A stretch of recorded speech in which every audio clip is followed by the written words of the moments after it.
और साथियों, सबसे पहले आप सबके जज्बे को सलाम। आप लोग यहाँ पर बैठे रहें, शांति व्यवस्था बनाई रहे और हमारे जो पुलिस प्रशासन के लोग हैं उनका भी हमें अपार सहयोग मिल रहा है। जब से हमने ये महारैली और जहाँ महाआंदोलन का आगाज किया है, तब से जो पुलिस प्रशासन का हमें बहुत सहयोग मिल रहा है। वो लोग भी हमारा डर समझ रहे हैं, और वो लोग भी जान रहे हैं कि हमारा पक्ष शासन प्रशासन में या विभाग में नहीं सुना जा रहा है, जबकि सुना जाना चाहिए। हमारी कोई भी मांग ऐसी नहीं है जो अनुचित मांग है, नाजायज मांग है, सारी जायज मांगे हैं। और हमारे जो अधिकारों का जो हनन हो रहा है उन लोगों के समझ में आ गया है, लेकिन शासन प्रशासन विभाग के समझ में नहीं आ रहा है। साथियों, अभी जैसे हमारा जो शिष्टमंडल अंदर गया था, माननीय जो अपर सचिव महोदय है श्रीमती गरिमा रोहतगी जी, उनसे हमारी वार्ता हुई, काफी लंबी वार्ता हुई। और जो हमारे जो 14 सूत्रीय मांग है, उनके उस मांग के प्रत्येक बिंदु पर उनसे बहुत गहन विचार विमर्श किया गया। लेकिन क्या है कि उनके हाथ में भी अभी कुछ नहीं है। उनका भी कहना है, उन्होंने अभी हमारे सामने जो प्रस्ताव है अपर लेवल पे उन्होंने उसको फॉरवर्ड कर दिया है, लेकिन उनका ये कहना है जब ऊपर से जो विभागीय मंत्री है, जो माननीय जो मुख्यमंत्री जी, अगर वो संज्ञान लेते हैं तभी इसमें हो सकता है। अन्यथा जो आईपीएस मानकों की हम जो बात कर रहे हैं उस पर उनका यही कहना है कि लागू हो चुके हैं और इस तरह से आपके जो पद है नई विभाग में बनते हैं।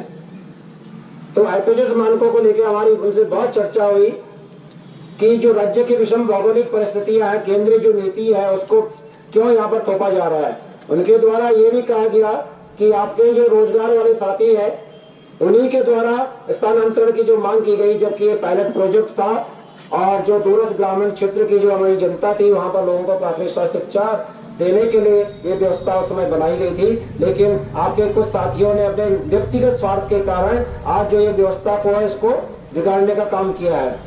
तो इसके लिए हमारे वो साथी जिम्मेदार है जिन्होंने उस समय 536 पदों पे नियुक्तियां पाई थी और उस समय भी हम लोग इसी तरह से संघर्षरत थे। हम में से बहुत से साथी उस संघर्ष का भी हिस्सा रहे हैं। साथियों, हमें अडिग रहना है। ये आईपीएस मानक हमारे संवर्ग पे कुठाराघात है। हमारे संवर्ग को अगर बचाना है, मैं कहना चाहता हूँ प्रत्येक साथी से, चाहे 2000 बैच का हो, चाहे 2021 का हो, चाहे अभी फार्मासिस्ट पाठ्यक्रम में जिसने प्रवेश नहीं रखा हो, उसको भी मैं इस मंच के माध्यम से आह्वान करना चाहता हूँ, ये यूनाइट होने का समय है। बहुत दुर्भाग्य दुख होता है कि जिन जनप्रतिनिधियों को हमारे ही लोगों के द्वारा, हमारे ही जो ग्रामीण क्षेत्र के लोग हैं, पूरे 70 विधानसभाओं से यहाँ पर लोग हमारे आए हुए हैं, हम में से किसी न किसी का उनको वोट दिया होगा।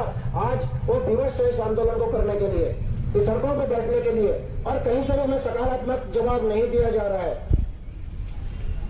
हम ये भी जानते हैं शासन प्रशासन में अपनी एक सीमाएं होती है, उन्हें नियम कानून के तहत बंधे हुए होते हैं, लेकिन जो जनप्रतिनिधि होता है उसको धरातल की वास्तविक स्थिति होती है। जब वोट का समय होता है, चुनाव का समय होता है, उसमें बड़े बड़ी बातें की जाती है, वादे किए जाते हैं, बिल्कुल। लेकिन जब उनको वास्तव में उनको अधिकार मिलता है, उनको मंत्रालय मिलता है, तब वो क्यों भूल जाते हैं इस बात को? क्यों नहीं उनको याद रहता है कि दूरस्थ ग्रामीण क्षेत्र में किस तरह से लोग अपना जीवन यापन कर रहे हैं? हम पलायन की बात करते हैं, पलायन को दूर करने की बात करते हैं, पलायन तो होगा ही अगर वहां पर मूलभूत जो हमारी स्वास्थ्य सुविधाएं हैं, शिक्षा, स्वास्थ्य, ये मूलभूत आवश्यकता होती है किसी भी समाज की, अगर ये प्रभावित होगी तो पलायन होगा ही। क्यों तुम पलायन रोके जाने के लिए अनेकों नीतियां बनाते हो? क्यों नहीं उस नीति पे काम करते हो जिसकी वजह से पलायन हो रहा है? इस नीति पे अब तक कितनी सरकार ने कोई वो नहीं करी है, और जिन सरकारों के द्वारा पहल भी की गई है, जो उस समय उपकेंद्रों में 536 पद उस समय सर्जित किए गए थे, फिर 500-600 पदों पे भर्ती प्रक्रिया प्रारंभ की गई थी तत्कालीन सरकार के द्वारा, उसको भी सरकार के द्वारा बिल्कुल धूमिल किया जा रहा है, निरस्त कर दिया गया है, और हजारों फार्मासिस्टों के भविष्य के साथ खिलवाड़ किया जा रहा है, उनका भविष्य अंधकारमय किया जा रहा है।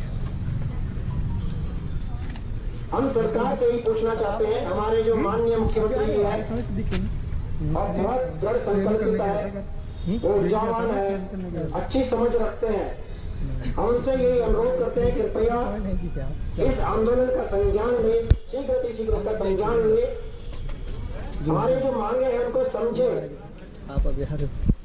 हमारा जो है यही तो हो रहा है, उसका निराकरण करें और ये आपके ही माध्यम से हो रहा है।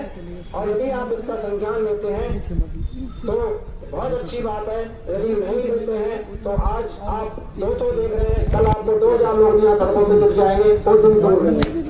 हमारी जो एक भावना है, प्रोफेशन के लिए एक भावना है। अभी मानिए जो अपर सचिव महोदय जी ने कहा कि आपके कुछ साथी है जो केंद्रों में जो लगे थे और एक जन स्वास्थ्य को सुदृढ़ करने की जो बात की गई थी उसमें वो सफल नहीं हो पाए।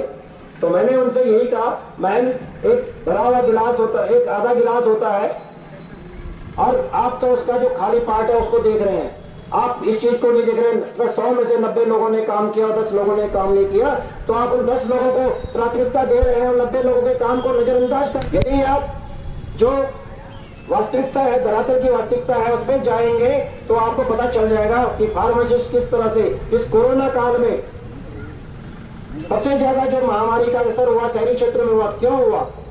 क्योंकि ग्रामीण क्षेत्र में जो हमारे उपकेंद्र में फार्मासिस्ट थे, ये वहां पर जो हमारे मेडिकल स्टोर संचालित हो रहे हैं, वहां पर जो केमिस्ट की दुकानें खोली, वहां पर जो फार्मासिस्ट हमारे हैं, उन लोगों के द्वारा लोगों की काउंसलिंग की गई, लोगों को कोरोना से बचने के उपायों के बारे में बताया गया, लोगों को जागरूक किया गया। यही वजह है कि आज हमारा जो ग्रामीण क्षेत्र में है कोरोना का असर बहुत कम हुआ है।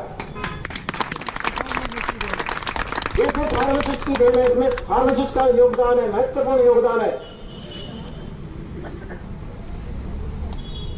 तो मैं ये कहना चाहूंगा कि हमें न डिगना है न रुकना है, हमें चलते ही रहना है जब तक हम मंजिल को पा नहीं लेते हैं। भारत माता की जय।